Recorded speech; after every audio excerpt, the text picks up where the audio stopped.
happy Wednesday, folks. I would like to welcome back my first repeat two-time guest on Clallam Corner. I have Anna from Bentgate Farms, but Anna is here today talking about a different organization. So Anna, can you help maybe shed some light on why the heck you're coming back on after only a couple of weeks? Yeah, well, first of all, thank you for having me back. It's so awesome to have this opportunity to promote the Pacific Northwest Junior Livestock Auction. PNWJLA is the auction that was scheduled to be at the Clallam County Fair this year. With things, the way they are, the fair was canceled, and so we have pivoted to offer an online sale. PNWJLA is an organization that has some really tremendous support from Clallam County 4-H, the Clallam County Fair, WSU Clallam County Extension, Squib FFA, and a bunch of other great businesses and people in town coming together to support kids who have raised livestock projects to sell essentially as meat. So they are producers. They have to take a quality assurance class that makes sure that they are raising quality animals that have followed. There's really strict like medication use and feeds and that kind of stuff. And so all these kids have learned the ins and outs of that, and just have a really great product to offer and learn so much in the process. There's marketing that goes into it so they can get their project out there.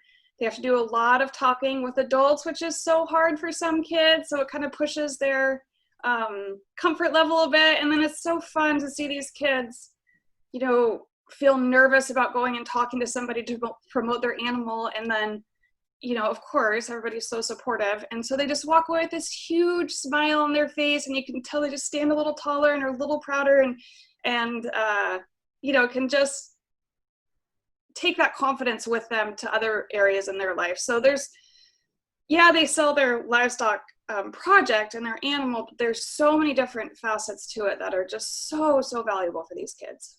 It's such a bummer, and anyone who knows me, my teammates that work with me, anyone who's ever worked or been around me, I can always bring things back to sports, and I love sports. I'm a junkie, and it is just like now that they're canceling all the sports, all these kids that have worked so hard for their senior year, their team, their whatever, and like all these kids work all year. It's not like they just kind of like wake up and within 3 weeks have raised this animal and they're off to the show. It's like a long process to get here. And now that the actual in-person county fair is canceled, it's kind of like, man, what a bummer, especially for those older kids. What age groups, I've been to the county fair every year. What age groups of kids are we talking about that participate in this?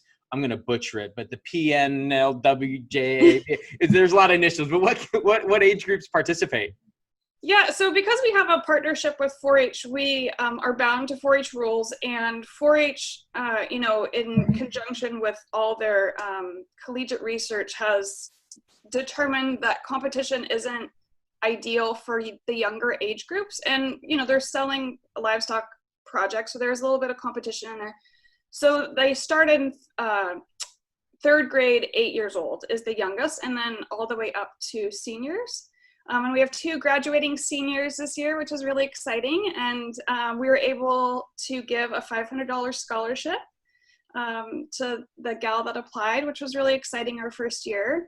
So she's off to a college in Oregon, I believe. So it's really fun to be able to have resources to help these kids as they move beyond the livestock ring. 8 years old. I don't even think my mom could get me, and Mom, you probably watch this. You can't even get me to empty the dishwasher, never mind have like a project of raising an animal on my own. We had the same story with kids wanting a dog. I want one. Guess who does all the poop scooping and almost all the, dad, mom. So that's so amazing to see young kids that from such a young age learn that work ethic and what, like you said, that pride that they get getting there.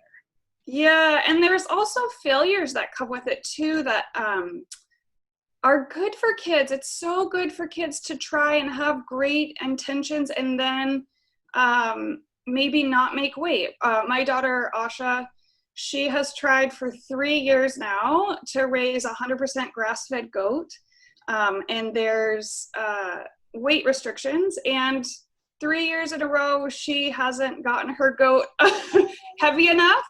And she just keeps trying. And that persistence will serve these kids so much more than being grand champion every year. The failures that they inevitably come across, whether their animal dies halfway through, which happens, or they don't make weight, or they can't find a project, or like some of the steer kids this year, they were buying their projects in the fall of last year. My kids had their steers picked out from our herd last spring, and so with everything going on, some of these kids had to decide whether to risk staying in the auction or trying to sell it, this spring when the meat market was so hot. And like I said, those lessons they just go beyond the livestock rig, and that's what it's all about.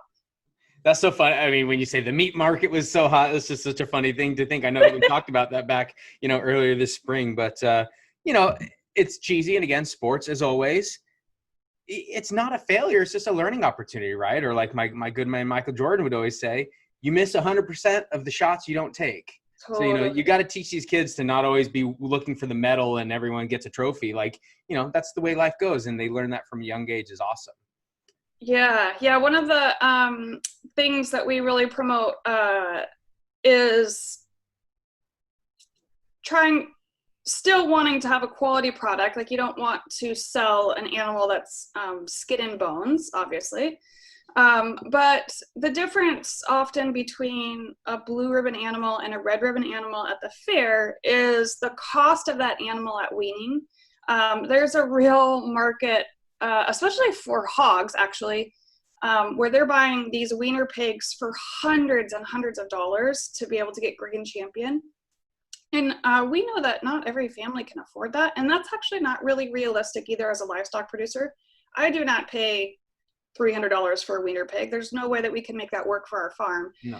And so we want kids to be able to take a decent quality animal and be able to raise it up and be successful in the program. And again, that's just teaching them more than just the sale. It's all these finances and cost benefit of, are you going to make that much more as grand champion as if you get a red ribbon hog?